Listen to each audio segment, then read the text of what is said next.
बाद बेमेतरा की, जहां दो पक्षों में विवाद के बाद बवाल लगातार जारी है। बता दें कि बिरनपुर गांव में पुलिस बल तैनात है और ऐसे में बिरनपुर गांव में आज सुरक्षा और भी ज्यादा बढ़ा दी गई। कड़ी सुरक्षा के बीच पिता पुत्र को सुपुर्दे खाक किया गया। बता दें कि आज 2 शवों को बरामद किया गया था। ये दोनों शव मुस्लिम पिता पुत्र के निकले थे, जिसके बाद कड़ी सुरक्षा के बीच दोनों को सुपुर्दे खाक किया गया। कफन दफन का कार्यक्रम पूर्ण किया गया। बिरनपुर गांव में लगातार हिंसा भड़क रही है और ऐसे में मुस्लिम समुदाय की ओर से अब अपील की गई है कि क्षेत्र में शांति बनाई जाए। तो बिरनपुर गांव में पुलिस बल तैनात है। बड़ी संख्या में पुलिस के जवान तैनात किए गए हैं। धारा 144 गांव में लागू है और जिस तरह के हालात यहां बन रहे हैं, अब लोग चाहते हैं, खुद ग्रामीण चाहते हैं कि क्षेत्र में शांति हो।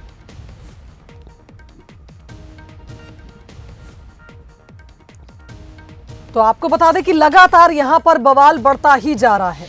2 बच्चों के बीच विवाद शुरू हुआ था। विवाद इतना बढ़ गया कि 2 समुदाय आमने सामने आ गए और इसके बाद जमकर हिंसा हुई है।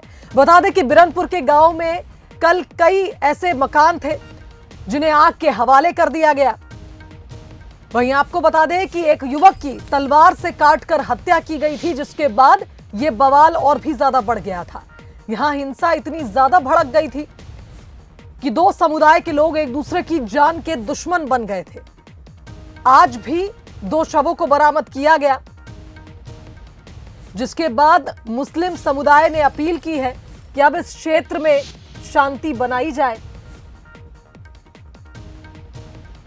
वहीं आपको बता दें कि बिरनपुर गांव फिलहाल छावनी में तब्दील हुआ है, क्योंकि बड़ी संख्या में यहां पर जवानों को तैनात किया गया है। बड़े बड़े अधिकारी लगातार गांव में पहुंचकर स्थिति को संभालने के प्रयास में जुटे हुए हैं।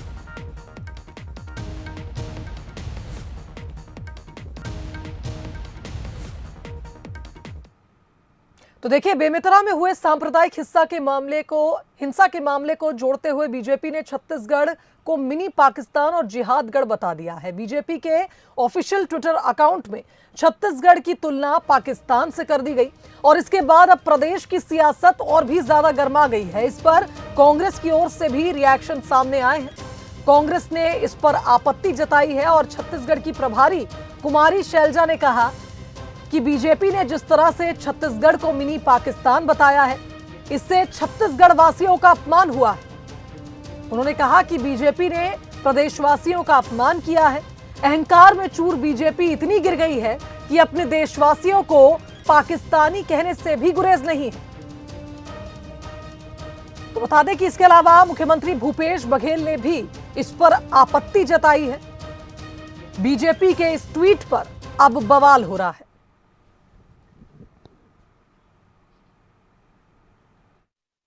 हो चुके हैं और कुंठित व्यक्ति से आप उम्मीद नहीं कर सकते कि वो सही बात कह सके। ये कभी अफगानिस्तान, कभी तालिबान, कभी पाकिस्तान, पता नहीं क्या क्या बोले जा रहे हैं। घटना घटी, आरोपी पकड़े गए।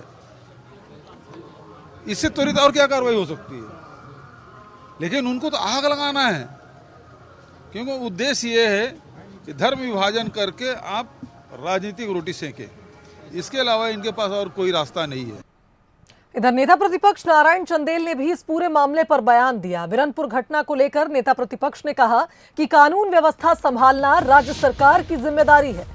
मृतक परिवार को 50 लाख का मुआवजा सरकार को देना चाहिए। मात्र 10 लाख रुपए देकर सरकार अपने कर्तव्य से इतिश्री कर रही है।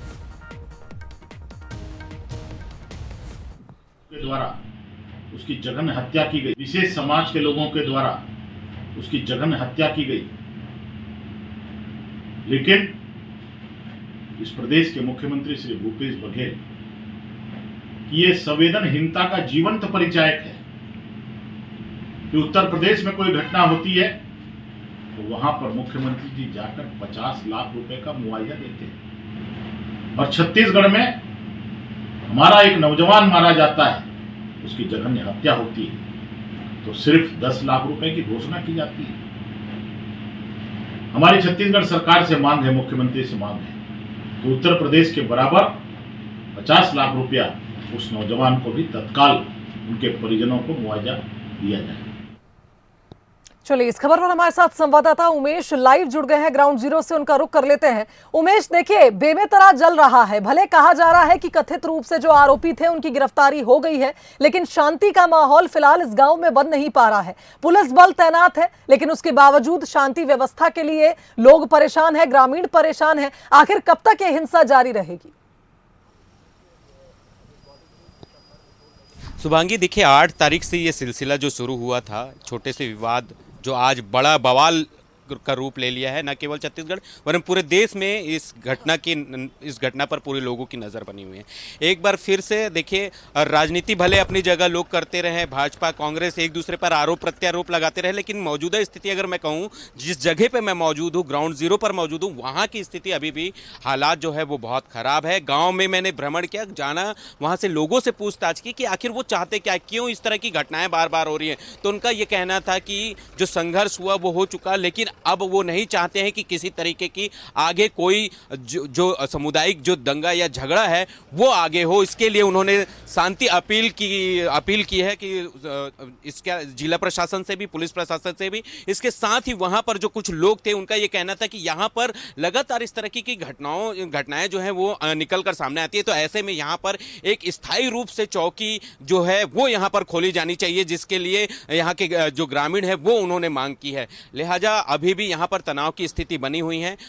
जिस तरीके से 2-3 दिनों के भीतर जिस तरीके से जो घटनाक्रम हमने देखा, पथराव, आगजनी की घटना, फिर एक बच्चे की मौत, उसके बाद फिर 2 लोगों के 100 मिलने का सिलसिला आज जो शुरू हुआ, और उसके बाद जो है अभी भी स्थिति जो है यहाँ पर तनाव की बनी हुई है। बस एक धारा 144 लागू है, और यहाँ पर जो लगभग 8 किलोमीटर की दूरी में जहाँ से साझा शुरू होता है, वहाँ से लेकर बीरनपुर तक के जगह जगह पर पुलिस बल की तैनाती की गई है। लोगों की यही मांग है कि वो शांति व्यवस्था चाहते हैं। बीते 3-4 दिनों से जो घटनाक्रम हुआ है वो उससे अब नहीं सहन कर पा रहे हैं, उसे बर्दाश्त नहीं कर पा रहे हैं। वो नहीं चाहते हैं कि उनका गाँव जले, वो नहीं चाहते कि उनके गाँव के लोग मरे, वो ये चाहते हैं कि यहाँ पर शांति व्यवस्था कायम रहे। और इसी की मांग को लेकर वो अब यहाँ पर जिला प्रशासन और पुलिस प्रशासन से मांग कर रहे हैं कि यहां पर एक चौकी की स्थापना की जानी चाहिए, चौकी बनाई जानी चाहिए, ताकि इस तरह की जो बार बार घटनाएं निकलकर सामने आती है उस पर कहीं ना कहीं विराम लगाया जाए। फिलहाल अभी भी तनाव की स्थिति बनी हुई है। जिला प्रशासन, पुलिस प्रशासन की टीम